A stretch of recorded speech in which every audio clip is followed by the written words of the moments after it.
फटाक 30 सेकंड में खबरें डाउनलोड कीजिए तक ऐप।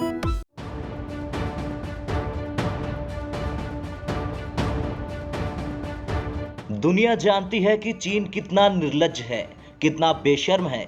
इस बात के लिए तो कई उदाहरण हैं, लेकिन अब एक बार फिर दुनिया में अपनी थू थू करवाई है चीन ने।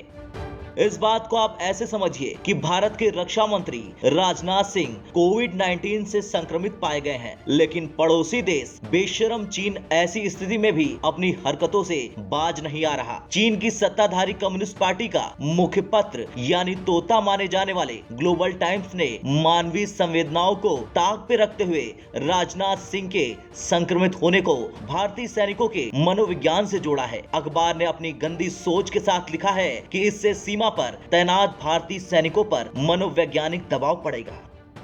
दरअसल रक्षा मंत्री राजनाथ सिंह ने सोमवार को एक ट्वीट कर जानकारी दी कि वो कोविड संक्रमित हैं। उन्होंने अपने ट्वीट में लिखा कि हल्के लक्षणों के साथ मैं आज कोरोना पॉजिटिव पाया गया हूँ। मैं होम क्वारंटाइन में हूँ। हाल ही में मेरे संपर्क में आए लोग खुद को आइसोलेट कर लें और अपना कोविड टेस्ट करा लें।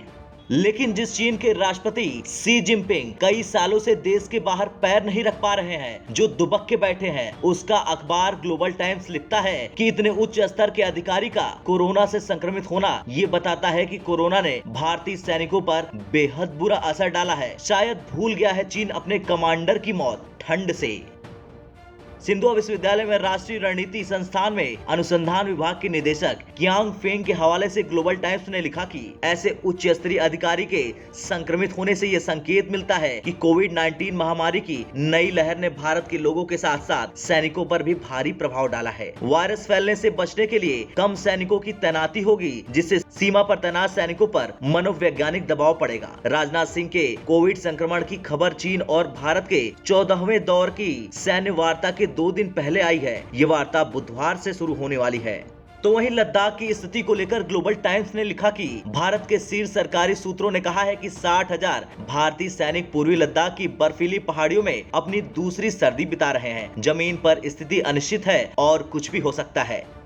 ग्लोबल टाइम्स ने भारतीय स्वास्थ्य मंत्रालय के हवाले से लिखा कि भारत में कोविड संक्रमण के फिर से बढ़ने का कारण कोरोना का ओमिक्रॉन वेरिएंट है। हालांकि चीन की तरफ से ऐसी प्रतिक्रियाएं बार बार आती रही है और ये हैरानी वाली बात नहीं है, क्योंकि भारत के सीडीएस जनरल बिपिन रावत की असामयिक मृत्यु को लेकर भी चीनी मीडिया ने ऐसी ही अनर्गल बातें लिखी थी। चीन ने उस समय में भी अपनी गंदी सोच को दुनिया के सामने दिखाया था। खैर, जिस चीन ने अपने देश में लॉकडाउन लगा रखा है, वो भारत के रक्षा मंत्री और भारतीय सेना के लिए अनर्गल बयान दे रहा है। चीनी अखबार और चीनी मीडिया को पहले अपने घर में झांक कर देखना चाहिए, आखिर उसके देश का क्या हाल है और उसका राष्ट्रपति कहां छिपा बैठा है। ब्यूरो रिपोर्ट, भारत तक।